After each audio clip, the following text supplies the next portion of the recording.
Պարոն Ռուբինյան, Սովետի ժամանակ Հայաստանի ԿԳԲ-ը մի հատ գնդապետ կար, Նալբանդյան, տարին մի անգամ մի հատ դաշնակցության դեմ գիրք էր գրում, բրոշյուրներ, ուղղակի զարմանում եմ, կարող այդ բրոշյուրները ձեր գրադարանում կան, բայց բարեկամաբար ուզում եմ ասել մի բան,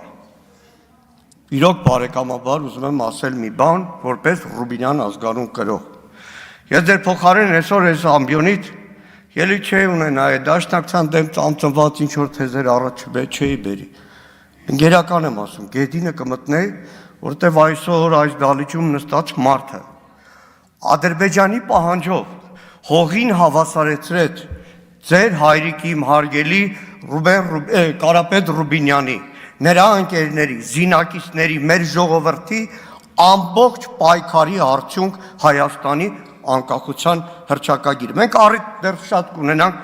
այս բոլոր թեմաներով խոսել։ Հիմա քննարկում ենք Կառավարության գործունեության հաշվետվությունը։ Ես զուտ ասեմ, որ ելույթի իրավունք չունեմ, թե չէ կպատասխանեմ, հետո մի օր քննարկենք, ելույթ շարունակենք։ Հետո խոսենք, զրուցենք։ Հիմա քննարկում ենք կառավարության գործունեության հաշվետվությունը, մի քիչ զարմանալի է, էլի Նիկոլ Փաշինյանի գործունեությունը չէր, ոնց որ թե կառավարության, բայց ինքն է ներկայացրել։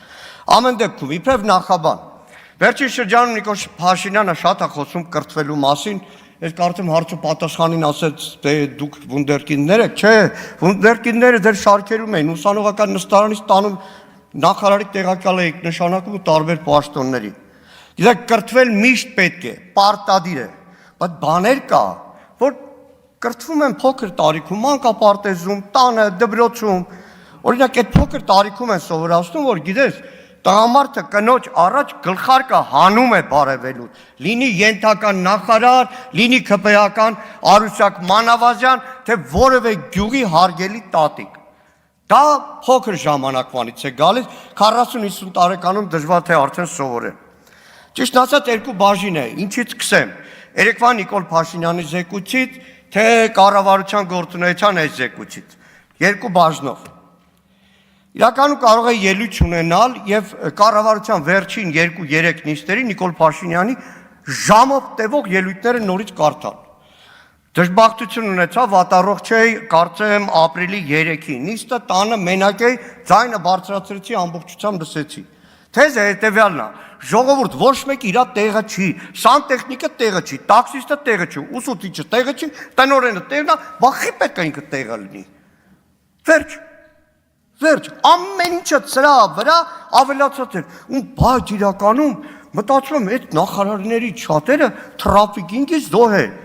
մարդիկ հսկայական համակարգեր են ղեկավարել, հիմա նստած ժամով լսում են ինչ-որ ահավոր պատմություններ, ու մեկ է ցուցակ, սա ենք վերանորոգել, սա ենք վերանորոգել, սա ենք վերանորոգել։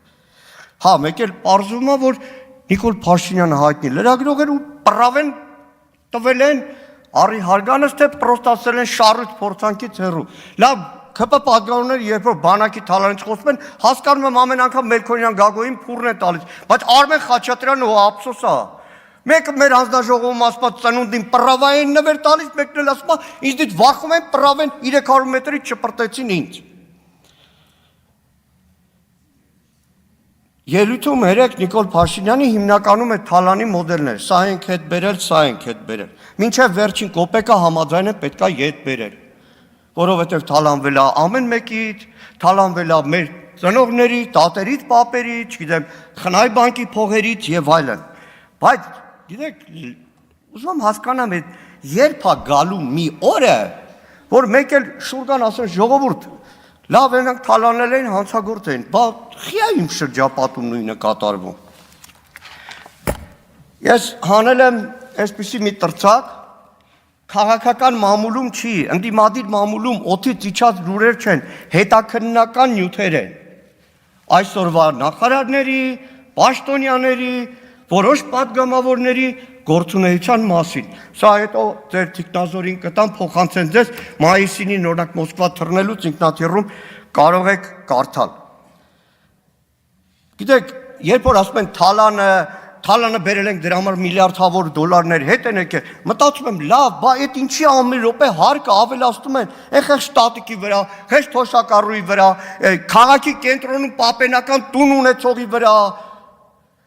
Ու մեկ էլ հասկանում եմ ինչի է Նիկոլ Փաշինյանը ամեն օր հարկ ավելացնենք, Գիտեք, լրագրողական շրջանակներում հայտնի մի պատմություն կա, հետո Նիկոլ Փաշինյանը կարող ասի, շուտ ա եղել թե չէ, հարկայինի մի պետ հայկական ժամանակի լրագրողների է կանչում, ասում է, լսի, հարկայինի պետը ով է, ասում են դու, ասում է, եթե ես եմ հարկայինի պետը, բա Նիկոլ Փաշինյանը վրեժխի է նալոգ դրել, հայտնի լրագրողական շրջանակներում պատմություն է, իմիջիալոց, երեք որ ասում եք էս, հանգար չլնի պատայի, որ վաղը ասեք, որ սխալ են զեկուցել, օրինակ 20 թվի հունվար, 42 միլիոն դոլար մետաղի ջարդոնի մասին էիք ասում, այն օրը հանձնաժողովի նիստին, իմիջիալոց դրա մեջ մեղադրվողը արդարացվեց, Անդրանիկ Քոչարյանի փորձագետն է, հարցնում եմ Սուրեն Պապիկյանին, ո՞նց եղավ, դες սխալ են զեկուցել, այդի մարդը ղեկավարը լինի իր ենթական սխալ զեկուցի, իմիջիալոց ասեմ ես մեկը էլի, երկորան մեր նորընտիր պատգամավորը այստեղ չի, նայեք, իրականում լավ, ձեր շրջապատն աղե, մամուլում տպվել են, ձեր թեկնածուն աղե համամասնականով Օրդուխանյան, ազգանունով, Ազատ Օրդուխանյան, Արշակ Օրդուխանյան, ուզում հասկանամ էլի, այդ որ ասում եք վունդերկինդը տենց ալնում, այսինքն Պապիկյան Սուրենը գնում է փոխվարչապետ, ինքը դառնում է խորհրդական, Պապիկյան Սուրենը գնում է պաշտպանության նախարար, ինքը հայտնվում է, բանակի մոտ եղողները գիտեն, Զինարի տնօրենի պաշտոնակատար, Զինարի ամբողջ այդ խանութներ եւ այլն հսկայական ֆինանսական հոսքեր, հիմա մեկ է պարզում է դատվում է, ոչ թե դատվում է ինչ որ կատու ավտոյի տակ գցելու, այլ խմբակային կազմով թրաֆիկին կազմակերպել անօրինական միգրացիա կազմակերպելու համար։ Ան Քոչարյան ներեք սիրուն բանակից Պետրոսի մոտ խոսում եք, բայց ափսոս երեք խոսում եք, որովհետև ասեմ հետևյալը, հոգնել եք արդեն ասելուց բանգա բութուլկա, Ես մի քանի ամիս առաջ դիրքերում եմ նկարել, ընդհանրապես մենք կարգապահ ենք, որ գնում ենք դիրքեր, հեռախոսով չենք նկարում, ես մեկը հատուկ արեցի, ասի Անդրանիկ Քոչարյանն ու իշխանական պատգամավորը շատ են բանգաբութուլկից խոսում, այ էսա, ու գիտեք իշնա, Նիկոլ Փաշինյան, որ Սուրեն Պապիկյանը այստեղ չի, այդ որ անցյալի հետ եք համեմատում, հələ մի հատ անցյալում զինվոր ունեցողը թող ասի 15 օրից ավելի, 2-3 օրից ավելի մարտական հերթապահության դիրքում զինվոր մնում է, մի քանի ամիս առաջ կորպուսի հրամանատարի տեղակալը հպարտանում է ատեստացիան, հանձնել եմ փողը շատացել է, գնացել ենք դիրք, զինվորներին հարցուփորձ ենք անում իրար ներկայացում, որտեղ 2.5 ամիս ամենաբարձրադիր դիրքում մարտական հերթապահություն են իրականացնում։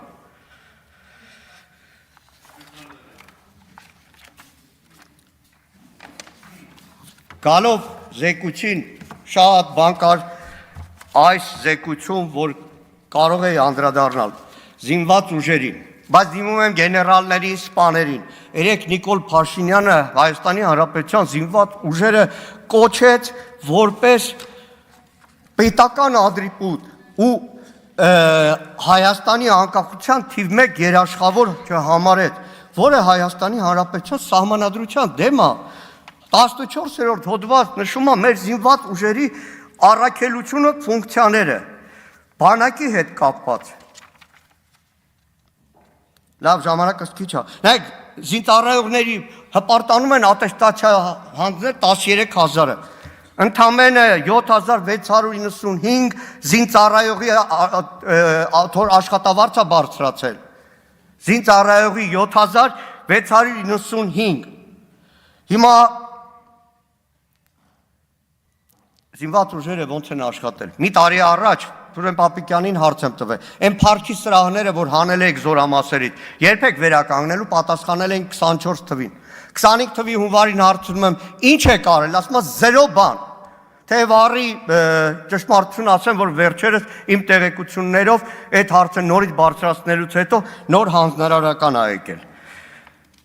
Եվ մեկ էլ Վազգեն Սարգսյանից ասեմ, էլի, Վազգեն Սարգսյանի ակադեմիայի հետ կապված հպարտանում է կառավարությունը, որ ավելացել են ոչ ռազմական առարկաների ժամանակականակը։ Կուրսանտներին տանում են օպերա, բալետ, այդպես տեղեր։ Ու վերջում Անդրանիկ Քոչարյանը էլի խոսում էր, որ հանդերձանքը պետքա փոխվի։ Հանդերձանք 24 թվին արդեն պետքա փոխված լիներ։ Ես չգիտեմ, քանի տարի հետո, չեն հասցնի, թե չէ, մի քանի տարի հետո էլի հաշվետվություն տալու ժամանակ ասելու են, թե